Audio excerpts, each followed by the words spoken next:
जमालपुर नाम के गांव में हरिया अपनी 8 साल की विकलांग बेटी तारा के साथ रहता था। तारा के जन्म के 1 साल बाद ही उसकी माँ का देहांत हो गया था। ऐसे में घर और बेटी की सारी जिम्मेदारी हरिया पर ही थी। वो एक फैक्ट्री में मजदूरी करके जैसे तैसे अपना घर चलाता था, लेकिन कुछ समय पहले वो फैक्ट्री बंद हो गई, जिससे हरिया की परेशानी और ज्यादा बढ़ गई। लेकिन उसने अपनी बेटी तारा से कुछ नहीं कहा। हमेशा की तरह उसी समय घर से बाहर चला जाता और शाम को लौट आता। किसी दिन उसे कहीं काम मिलता तो किसी दिन खाली हाथ ही लौटना पड़ता। ऐसे में 2 वक्त की रोटी जुटाना भी उसके लिए मुश्किल था। हरिया एक मिठाई की दुकान के पास खड़े होकर मन ही मन सोचता है, कई दिनों से तारा लड्डू लाने को बोल रही है, लेकिन मेरे पास इतने पैसे ही नहीं कि मैं अपनी बच्ची को एक लड्डू खिला सकूं। कितना अभागा बाप हूं मैं। हरिया बड़े दुखी मन से घर आता है। तारा, बेटी तारा, कहाँ है मेरी लाडली? तभी तारा बैसाखी के सहारे घर से बाहर आती है। अरे बाबूजी, आप आ गए? आप बैठिए, मैं आपके लिए पानी लेकर आती हूँ। तारा हरिया को पानी देती है। मुझे माफ करना बेटी, आज भी मैं तुम्हारे लिए लड्डू लाना भूल गया। कोई बात नहीं बाबूजी, फिर कभी ले आना। आप बहुत थके हुए लग रहे हैं, आप आराम कर लीजिए। बेटी, कुछ दिनों बाद दिवाली का त्योहार आने वाला है, तब मुझे बोनस मिलेगा, तो उसी बोनस में मैं तुम्हारे लिए एक सुंदर सी फ्रॉक और तुम्हारे पसंद की गर्मा गर्म मोतीचूर के लड्डू ले आऊंगा। दूसरे दिन सुबह भी हरिया तय समय पर घर से निकल जाता है। तब तारा घर में लगी माता लक्ष्मी की तस्वीर के पास जाती है। माँ, मेरे पिताजी मुझे दुखी नहीं देखना चाहते हैं, इसीलिए वो मुझसे झूठ बोल रहे हैं, लेकिन मुझे तो पता है कि उनकी फैक्ट्री बंद हो गई है। माँ, मेरे पिताजी को कोई काम दिला दो माँ। भले ही हरिया ने तारा को अपने काम छूटने के बारे में नहीं बताया था, लेकिन तारा को अड़ोसी पड़ोसी से सब पता चल चुका था। तारा की आंख भर आती है।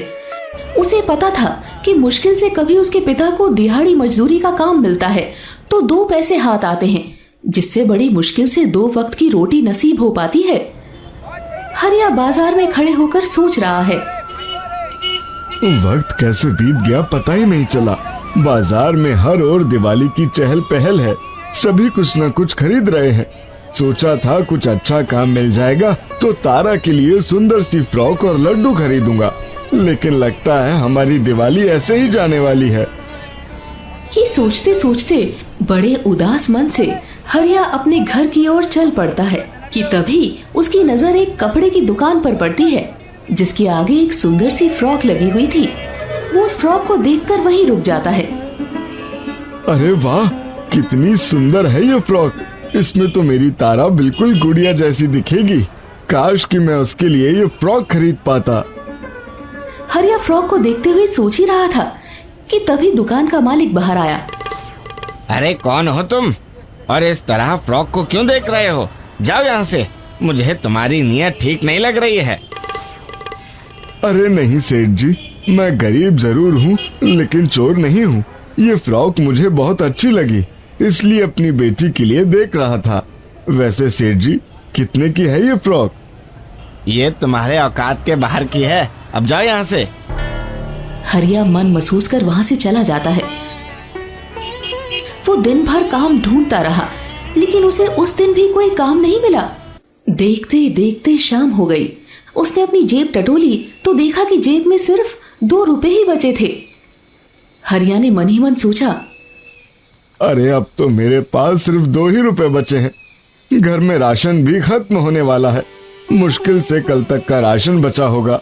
हे ईश्वर, मुझे भूखा रख लो, लेकिन मेरी बेटी को भूखा मत रखना भगवान। हरिया बड़े उदास मन से घर आता है तो देखता है तारा उसी का इंतजार कर रही थी। अरे बेटा, लगता है तुम मेरी ही राह देख रही थी।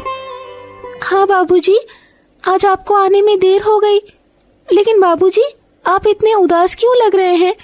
क्या परेशानी है, बताइए ना मुझे। अरे कुछ नहीं बेटी, बस पेट में दर्द हो रहा है। आराम कर लूंगा तो ठीक हो जाएगा। बेटा तुम खाना खा लो, मैं तो आज नहीं खा पाऊंगा। हरिया तारा को 2 रोटी बनाकर खिला देता है और फिर सोने चला जाता है। तब तारा फिर माँ लक्ष्मी की तस्वीर के पास जाती है और कहती है, माँ, मुझे पता है कि बाबूजी झूठ बोल रहे हैं। उनके पेट में कोई दर्द नहीं हो रहा है। मुझे भूखे ना रहना पड़े, इसीलिए खुद भूखे रह जाते हैं। मेरे पिताजी ने आपका क्या बिगाड़ा है माँ? माँ, उनके साथ ऐसा क्यों कर रही हैं? बस माँ, अब और नहीं। आपको कुछ ना कुछ तो करना ही होगा, नहीं तो मैं आपसे नाराज हो जाऊंगी। तारा रोते रोते सो जाती है। अगली सुबह तय समय पर फिर हरिया घर से निकल जाता है और उसी दुकान के सामने से गुजर रहा होता है जहाँ सुंदर सी फ्रॉक लगी हुई थी। उस फ्रॉक को देखकर वो फिर से वहीं रुक जाता है और सोचने लगता है, हे भगवान, आज तो कोई काम दिला दो। मैं अपनी बेटी की फ्रॉक ना सही, कम से कम लड्डू तो खिला दूं उसे। कल दिवाली है, क्या मेरे घर में दीप भी नहीं जलेगा भगवान? हरिया सोच ही रहा होता है कि तभी दुकान के अंदर से दुकान का मालिक तेजी से बाहर आता है। उसके पास एक काले रंग का बैग था जो जल्दबाजी में वहीं गिर गया, लेकिन सेठ को उसका ध्यान नहीं रहा। वो अपनी गाड़ी में बैठकर वहां से चला गया। हरिया ने बैग उठाया और खोलकर देखा तो वो पैसों से भरा था। हरिया मन ही मन सोचने लगा, अरे ये क्या, इसमें तो बहुत सारे पैसे हैं। इससे तो मेरी सारी परेशानी दूर हो जाएगी। मैं बेटी के लिए कई कपड़े खरीद सकता हूँ और ढेर सारी मिठाइयाँ भी। फिर भी बहुत सारे पैसे बचे रह जाएंगे। लेकिन नहीं, मैं ऐसा नहीं कर सकता। ये किसी और की मेहनत की कमाई है। सेठ जी को पैसों की जरूरत होगी, मुझे उनके पैसे लौटा देने चाहिए। ये सोचकर हरिया सेठ को ढूंढने चल पड़ता है। काफी ढूंढने के बाद भी सेठ जी उसे नहीं मिलते तो फिर वो वापस उनके दुकान के पास आ जाता है, लेकिन देखा तो दुकान बंद हो गई थी। अरे ये क्या, दुकान तो बंद है। अब मैं क्या करूं? कहाँ ढूंढूं सेठ जी को? ये सोचते हुए हरिया दूसरे रास्ते से चल पड़ता है। कुछ दूर जाने के बाद देखता है कि सेठ जी की कार लगी हुई थी। अरे ये तो सेठ जी की ही कार है। मैं यहीं रुकता हूँ, वो यहाँ जरूर आएंगे। वो कार के पास खड़ा रहता है कि तभी उसकी नजर सेठ जी पर पड़ती है। उनके साथ उनकी धर्मपत्नी भी थी और दोनों काफी दुखी नजर आ रहे थे। हरिया को लगा कि पैसों की वजह से ही वो दुखी होंगे। वो बैग लेकर सेठ जी के पास गया और बोला, सेठ जी, मुझे गलत मत समझिएगा। मैंने आपके पैसे नहीं चुराए। आप जल्दी जल्दी में जा रहे थे तो आपका ये बैग गिर गया था। जब तक मैं आपको ये देता आप कहीं चले गए। मैंने आपको बहुत ढूंढा लेकिन आप मुझे नहीं मिले। ये लीजिए सेठ जी, आपके पैसे। सेठ की पत्नी रोती हुई बोली, हम इस पैसे के लिए नहीं रो रहे, बल्कि अस्पताल में हमारा बेटा जिंदगी और मौत से लड़ रहा है। क्यों, क्या हुआ? मेरे बेटे का एक्सीडेंट हो गया। वो बुरी तरह से घायल है, उसे खून की जरूरत है। हम दोनों में से किसी का भी खून उससे नहीं मिलता है। एक आदमी उसे खून देने के लिए तैयार हुआ, लेकिन उसने मुझसे बहुत सारे पैसे मांगे। ये पैसे मैं उसी को देने के लिए ला रहा था, लेकिन जब मैं यहाँ पहुँचा तो मेरा बैग गायब था। वो आदमी बिना खून दिए ही चला गया। अब हम क्या करें, हमें कुछ समझ नहीं आ रहा है। सेठ जी, आप परेशान मत होइए, सब ठीक हो जाएगा। मैं आपके बेटे को खून दूंगा। आप मेरी जांच करवा लीजिए। हरिया को लेकर सेठ जी अंदर जाते हैं और उसके खून की जांच करवाते हैं तो उनके बेटे से उसका खून मैच हो जाता है।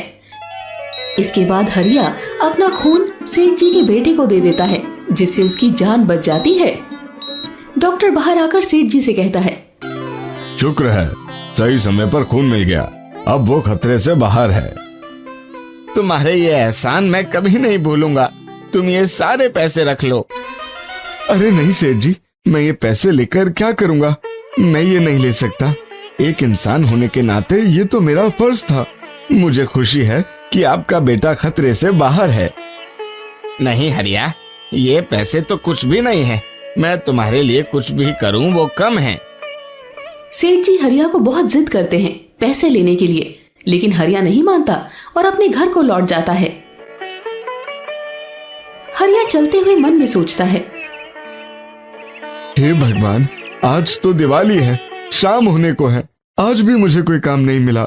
आज के दिन भी मेरे घर में कुछ नहीं पकेगा। मैं अपनी बेटी को कोई खुशी नहीं दे पाऊंगा।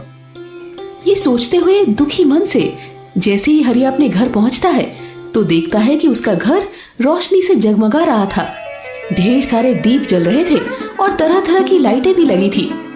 फिर अपनी बेटी को देखा तो उसने वही फ्रॉक पहन रखा था जो उसने उस दुकान पर देखा था। हरिया खुशी से बोला, अरे बेटी, ये क्या? तुम्हें फ्रॉक किसने दिया? और घर में इतने सारे दिए और लाइट? पापा, ये सब हमें उस सेठ जी ने दिया है जिनके यहाँ आपको नई नौकरी मिली है। तभी सेठ जी और उनकी पत्नी वहाँ आते हैं। हरिया, क्या तुम मेरे यहाँ नौकरी करोगे? ये तो आपका मुझ पर एहसान होगा सेठ जी। नहीं हरिया, तुम जैसे ईमानदार लोगों की तो हमें जरूरत है। मुझे माफ करना, उस दिन मैं तुम्हारे साथ बहुत बुरे तरीके से पेश आया था। आप मुझसे माफी मांगकर मुझे शर्मिंदा कर रहे हैं सेठ जी। कल से काम पर आ जाना। आज अच्छे से अपनी बिटिया के साथ दिवाली मनाओ। तुम्हारी वजह से ही आज हमारे घर भी दिवाली मन रही है, नहीं तो हम कहीं के नहीं रहते। कल हम तुम्हारा इंतजार करेंगे। आपका बहुत बहुत धन्यवाद सेठ जी। सेठ जी और उनकी पत्नी वहाँ से चले जाते हैं। बाबूजी, आज तो मैंने बहुत लड्डू भी खाए और दूसरी मिठाइयाँ भी खाई। मैंने आपके लिए रखी है। हाँ बेटी, चलो, भगवान की कृपा से सब ठीक हो गया। अब हरिया अपनी बेटी के साथ खुशी से रहने लगा। उसे सेठ जी इतना पैसे देने लगे कि उसे कोई तकलीफ नहीं होती। तारा स्कूल जाने लगी और बड़ी होकर पढ़ लिखकर अच्छी नौकरी भी करने लगी। दोस्तों, आपको ये कहानी कैसी लगी? कमेंट करके जरूर बताएं। ऐसी और कहानी सुनने के लिए इसे लाइक और शेयर जरूर करें। धन्यवाद।